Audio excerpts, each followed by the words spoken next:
नमस्कार दोस्तों, आज की इस वीडियो में मधुमालती फ्लावर प्लांट यानी रंगून क्रीपर को जब हम इसे नर्सरी से ख़रीद कर लाते हैं तो इसकी रिपोर्टिंग किस तरह से करनी होती है, कैसा पोटिंग मिक्स इसके लिए बनाना चाहिए और इसकी देखभाल हमें किस तरह से करनी चाहिए, इन सब चीज़ों पर बात करेंगे। तो सबसे पहले तो अगर आप इसे अपने लोकल प्लेस से दूर की नर्सरी से ख़रीद कर लाते हैं, देखिए मैं यहाँ पर सिर्फ इसी प्लांट की बात नहीं कर रहा हूँ। कोई भी फ्लावर प्लांट अगर आप दूर की नर्सरी से ख़रीद कर लाते हैं तो आपको इसे लाते ही तुरंत इसकी रिपोर्टिंग नहीं करनी है। देखिए यहाँ पर होता क्या है, जब हम अपने लोकल की नर्सरीज़ को छोड़कर दूर की नर्सरीज से प्लांट लाते हैं तो ज़्यादातर होता है कि वहाँ का टेम्परेचर अपने लोकल प्लेस के टेम्परेचर से कम या ज़्यादा होता है, एक साथ तो होता नहीं। इसलिए ऐसी स्थिति में प्लांट्स नए स्थान में एडजस्ट होने में 2 से 3 दिनों तक का समय ले लेते हैं। इसलिए आपने भी नोटिस किया होगा नर्सरीज में प्लांट कितने हरे भरे और हेल्दी होते हैं, लेकिन जब हम उसे ख़रीद कर घर लाते हैं तो उसके कुछ पत्ते पीले पड़कर झड़ने लग जाते हैं। उसके पीछे का यही एक रीज़न होता है। लेकिन अगर आप लोकल नर्सरी से प्लांट्स लाते हैं तो आप दूसरे दिन ही उसकी रिपोर्टिंग कर सकते हैं। यहाँ पर प्लांट्स को ज़्यादा परेशानी नहीं होगी। यह प्लांट भी मुझे अपने घर के आसपास की नर्सरीज में नहीं मिला, तो मैंने इसे दूर की नर्सरी से ख़रीद कर लाया था। इसी वजह से मैंने इसकी रिपोर्टिंग तुरंत नहीं की। इस दौरान इसके पत्ते भी ड्रॉप होने लगे थे, लेकिन अब यह रिपोर्टिंग के लिए तैयार है। और बारिश का मौसम जैसा कि आप सभी को पता ही है, रिपोर्टिंग के लिए यह सीज़न सबसे बेस्ट होता है, सबसे सूटेबल होता है। इसलिए अगर आप भी इसे गमले में ग्रो करना चाहते हैं तो अभी इसे नर्सरी से लाकर आप इसे ज़रूर ग्रो करें। खासकर ऐसे लोग जो गार्डनिंग में नए हैं, उन्हें प्लांट की रिपोर्टिंग ऐसे मौसम में ही करनी चाहिए। इसके अलावा यह रिपोर्टिंग का काम विंटर के बाद आप स्प्रिंग सीजन में भी कर सकते हैं, लेकिन फिर भी बारिश के मौसम की बात ही कुछ और होती है। इस मौसम में आपके प्लांट्स इजीली सर्वाइव कर जाते हैं। दोस्तों, यहाँ पर रिपोर्टिंग के लिए मैं बिल्कुल सिंपल सा पोटिंग सॉइल मिक्स बना रहा हूँ, जिसमें नॉर्मल मिट्टी और बालू यानी रेत दोनों को अपने हिसाब से मिलाकर वेल्डेंट बना लेना है, क्योंकि सभी जगह की मिट्टी एक सी नहीं होती है। इसलिए सैंड आपको अपने ही हिसाब से ऐड करना है। इस तरह से तैयार मिट्टी की क्वांटिटी 60% तक लेनी है और उसमें 40% गोबर की अच्छी तरह से सड़ी हुई खाद ऐड करनी है। गोबर की खाद ना होने पर ही आप कोई अन्य खाद यूज करें। गोबर की खाद अगर आपके पास है तो आप इसे ही यूज करें। मिट्टी खाद सभी को आप अपने हिसाब से अच्छे से सुखा कर लेंगे तो आपको उसमें अलग से कुछ भी ऐड नहीं करनी पड़ेगी। फंगीसाइड वगैरह की भी ज़रूरत नहीं पड़ेगी। बाकी इस मौसम में आपको और कुछ भी ऐड नहीं करना है, जैसे कोकोपीट।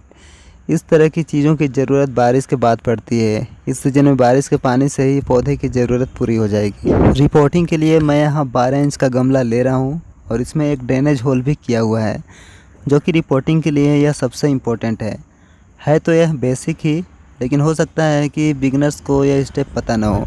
यह स्टेप गमले के एक्सेस वाटर को ड्रेन आउट करने के लिए सबसे इम्पोर्टेंट है। गमले के ड्रेनेज होल को खप्पर वगैरह से कवर करने के बाद इसमें सॉइल फिल करेंगे। तो दोस्तों चलिए अब मैं इसकी रिपोर्टिंग कर लेता हूँ, फिर आपसे मिलता हूँ।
दोस्तों, बारिश के मौसम में रिपोर्टिंग करने के बाद अब वाटरिंग करने के लिए ज़्यादा स्पेस न छोड़ें। अब मैं इसमें वाटरिंग करके इसे दूसरे दिन से फुल सनलाइट में शिफ्ट कर दूंगा, क्योंकि मैंने इसकी रूट प्रूनिंग नहीं की है। इस वजह से प्लांट ज़्यादा स्ट्रेस नहीं लेगा। फिर भी अगर आप चाहें तो एक आध दिनों के लिए इसे छायादार जगह पर रख सकते हैं। दोस्तों, यह रिपोर्टिंग के बाद 1.5 महीने का अपडेट है और आप देख सकते हैं अब तो इसमें फ्लावर्स भी आने लगे हैं और इसके बेस पर अगर नज़र डालें तो इसमें बेसल शूट्स भी आने लगे हैं। मतलब यह पौधा कुछ दिनों बाद और भी ज़्यादा घना हो जाएगा। अब इसकी मिट्टी की गुड़ाई करके इसमें कुछ खाद भी डालेंगे। दोस्तों, इसकी गुड़ाई करने में आप देख सकते हैं इसमें कितनी अच्छी रूट्स की ग्रोथ हुई है। पूरा गमला ही रूट से भर गया है। देखिए, अभी इसमें फ्लावरिंग स्टार्ट हुई है, फ्लावर्स आने शुरू हुए हैं। इस वजह से मैं इसकी अभी रिपोर्टिंग नहीं कर रहा हूँ, नहीं तो आप देख सकते हैं फिर से रिपोर्टिंग करने लायक तैयार हो चुका है। अभी यह फ्लावरिंग करना स्टार्ट किया है, अभी फ्लावरिंग पर है। इस वजह से अभी मैं इसमें कुछ भी नहीं करूँगा, सिर्फ खाद ऐड करके छोड़ दूँगा। लेकिन जैसे ही इसमें फ्लावरिंग बंद होगी मैं तुरंत ही इसकी रिपोर्टिंग करूँगा। यहाँ पर गोबर खाद की क्वांटिटी मैंने 350-400 ग्राम के लगभग ली है। इस गोबर खाद को मैंने धूप में अच्छी तरह से सुखाकर बारीक करके बालू छालने वाला जो इसका जाली होता है उसमें मैंने इसे अच्छे से छान लिया है। तो दोस्तों, यह थी मेरी मधुमालती फ्लावर प्लांट की रिपोर्टिंग और इसका कुछ छोटा सा अपडेट। अगर यह वीडियो आपको पसंद आया है तो वीडियो को लाइक, चैनल को सब्सक्राइब ज़रूर कीजिएगा और हो सके तो इस वीडियो को शेयर भी ज़रूर कीजिएगा। मिलते हैं फिर किसी नई वीडियो में, तब तक के लिए आपका धन्यवाद।